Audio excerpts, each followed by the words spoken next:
কোয়াব বানায় দেখাবো। এটি চট্টগ্রামের একটি ঐতিহ্যবাহী খাবার।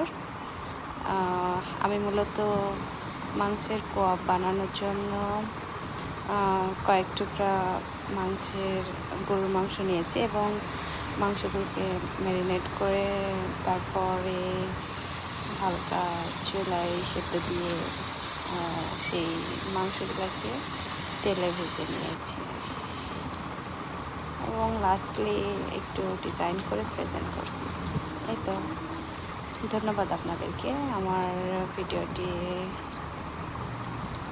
দেখার জন্য।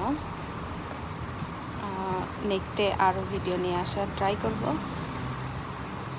ততক্ষণ পর্যন্ত আপনারা সবাই ভালো থাকবেন, সুস্থ থাকবেন এবং আমার চ্যানেলটিকে সাবস্ক্রাইব করে দিবেন, লাইক দিবেন এবং